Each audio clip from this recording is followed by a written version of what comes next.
Ho! Here at CrossFit Invictus, we're gonna join in on the comp class. Casey and I gonna have some fun. We really don't know what's about to happen, but it'll be fun because we're gonna see the difference between how we approach the able-bodied programming from an above elbow, below elbow perspective, and yeah, hopefully we don't get wrecked. It's an hour-and-a-half long class. It should be fun.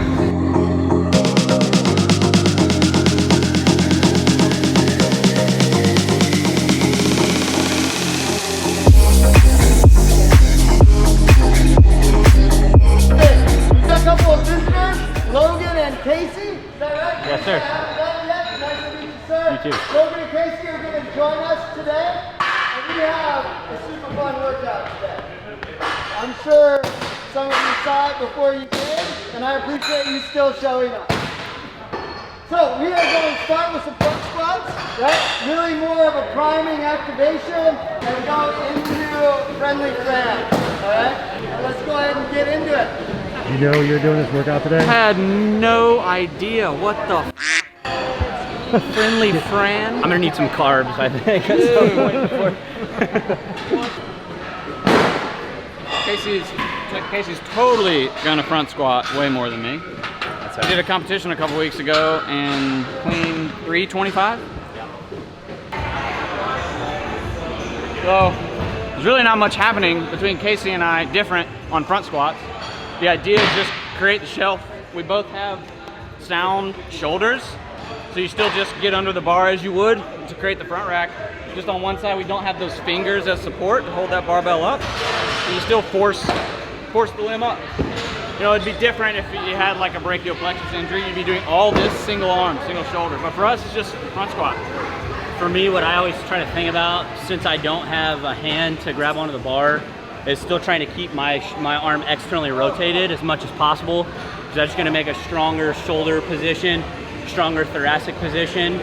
If I start to let myself get internally rotated, my whole shoulders and thoracic spine wants to kind of break down, and that weight feels a lot heavier.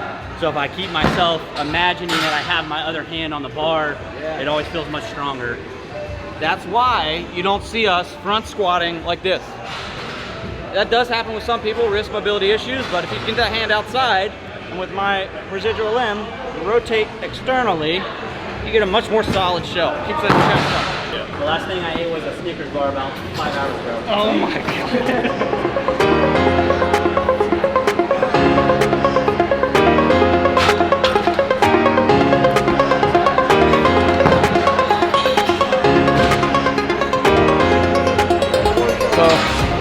front squats,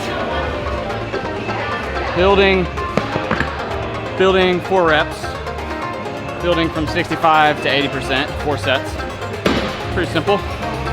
Casey's front squat's like 360, 355. So he's making me struggle a lot, and he's making the jump that I don't know if I can stick with him on.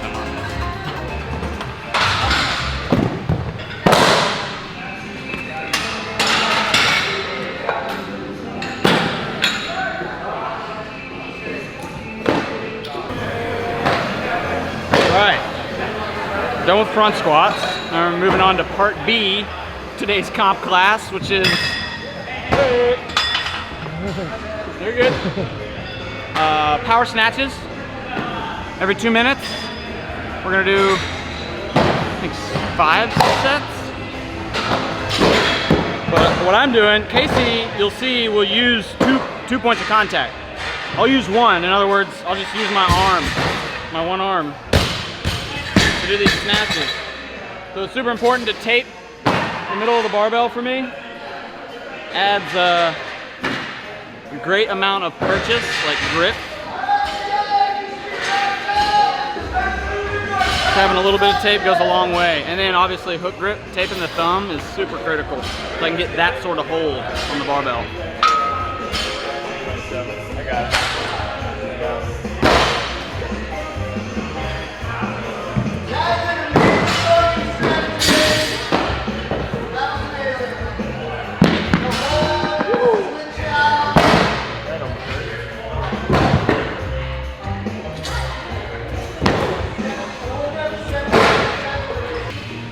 Yeah, so the progression for me to be able to do barbell snatches, I was able to do cleans. I have some longer straps, and so I was able to make that transfer with that barbell from below my hip to catching it on my shoulder. And just over time, I started realizing that if I could shorten that strap up a little bit, where my arm is a little closer to the bar, it's kind of that happy medium where when I'm in my setup position, I don't feel too lopsided. I'm obviously leaning a little bit, but I've kind of found the length of the strap where it allows for me to feel like I have a good strong pull. And then when I make that turnover, that strap isn't too long where I turn over and the bar is able to sit right on my arm. And it really just took a long time of like using super lightweight, working on that for that to become comfortable and for it to become safe and consistent.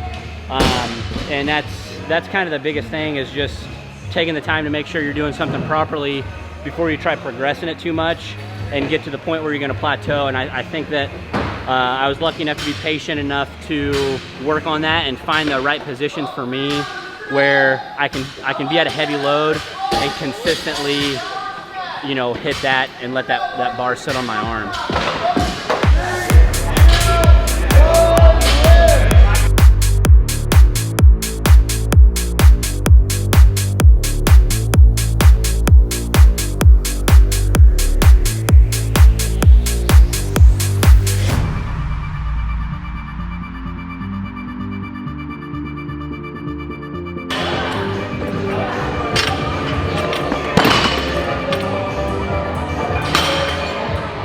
Hardest part about fitness with one arm, putting the freaking weights on the bar.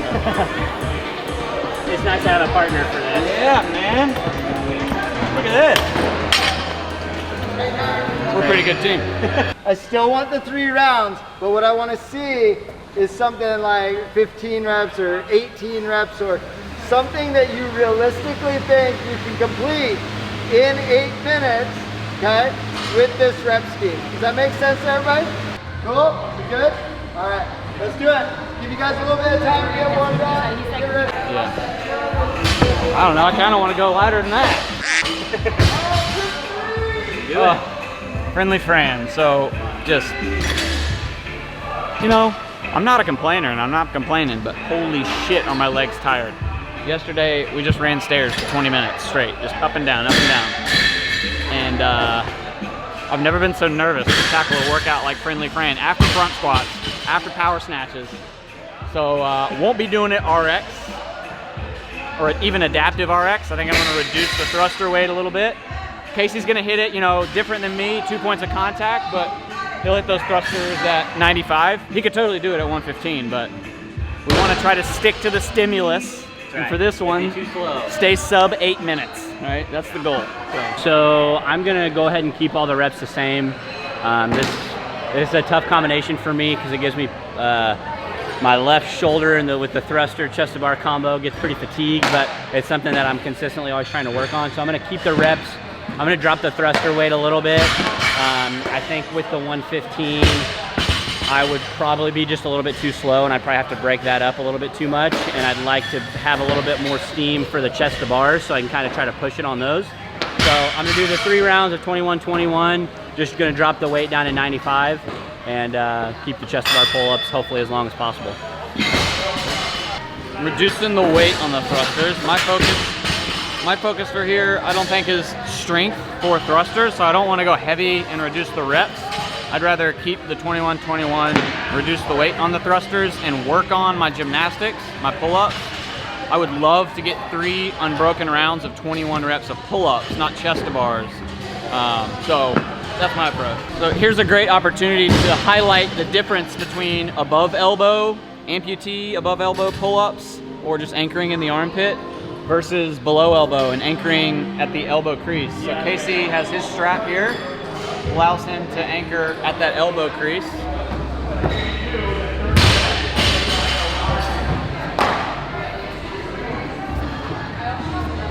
Great thing about that is it maximizes his native anatomy and he's able to be dynamic like that and perform the gymnastics butterfly style kipping pull-ups. Whereas I use an elastic band I'm not anchoring at that elbow crease, so I need like help to pull my body weight since I don't have a joint to initiate that pull. So I use an elastic band, and this band is the appropriate resistance that kind of mimics my body weight in a dead hang. So I can be here, and yet when I start to kip,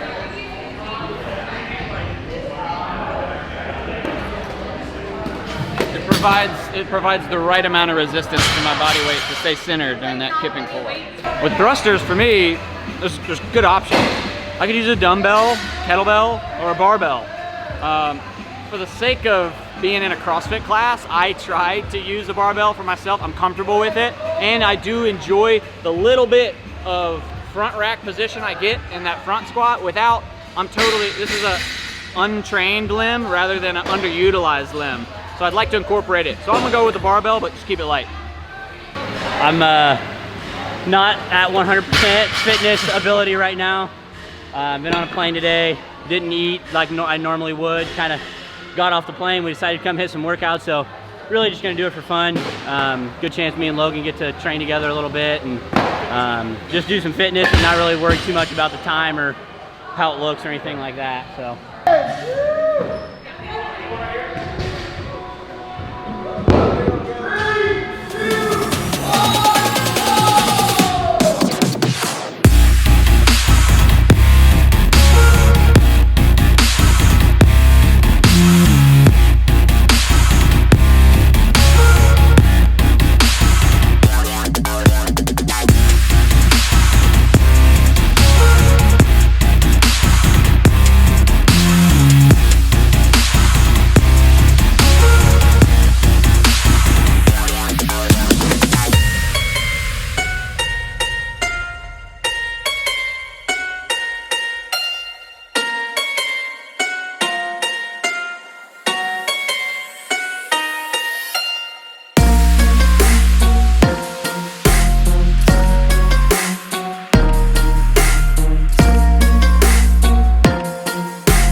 You have till 20. What are you doing? Clean. Now with the remaining time, clean front squat.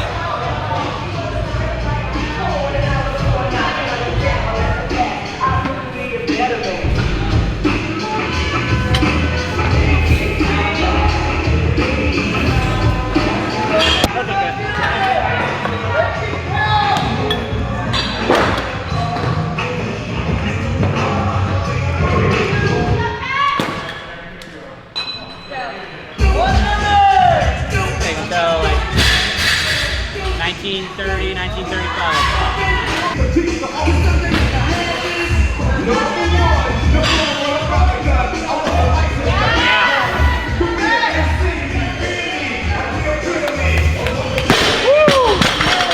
That'll do it.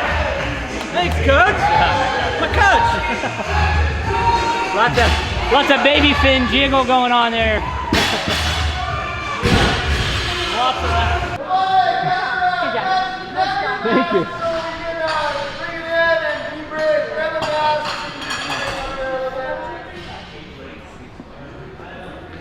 Hey, that was awesome, you guys. Really good performances. I saw a lot of guys pushing pretty hard on the Friendly Fran portion, okay? Wow. I feel like an Invictus athlete now. One comp workout and I'm ready for the games. California Regional here. Yeah. R.I.P. Yeah, Cali Regionals. Look at that. That's us. Yeah. Casey and I next year. This is Alec right here. Yeah, that's me. That's me. Yeah. for letting us jump in. I really, on the the cleans, I think the tempo was really like awesome to watch. Right? Yeah. Because I was trying to figure out, like, hey, how does this movement look different, obviously, but like the tempo and stuff, you guys both did a really good job of like, it's not herky-jerky, it's like boom, nice and smooth into the hip. That's something I'm always fascinated with how well he does, because he has that shorter lever here, and then your arm typically you get hip contact so well. I never get that because I'm like this, and I try. I'll get mid thigh at best. But the idea of hip contact would be like, for me, nice. I learned that widening my grip helped. Obviously, you can't do that, but widening my grip helps. With that arm kind of hanging lower, right. And then kind of like you said, if I try to rip the bar off the floor, I'm gonna get out of position. I'm gonna lose tension, and especially after something that's grippy, I lose grip ability in this arm so easily after all those pull-ups that if I'm not slow and controlled from the ground, I'm not gonna have any power once the bar hits my hip. It was just cool. I coached the Olympic lifting class before this, so it's like you have to correct everybody on that. Right? Like they want to rip everything, and that was nice. I was like, dude, he's in a better position because you're controlling tempo. Don't. That's a cool thing. Speed doesn't start until like here. That's what I try to coach. It's crazy how this little bicep is such a static hold. How much weight? It's just a short lever. Just a lock, a hook right there. Wow. Well, cool. Good job, you guys. Thank you so much. That's a good one. All right, we gotta wipe some stuff down.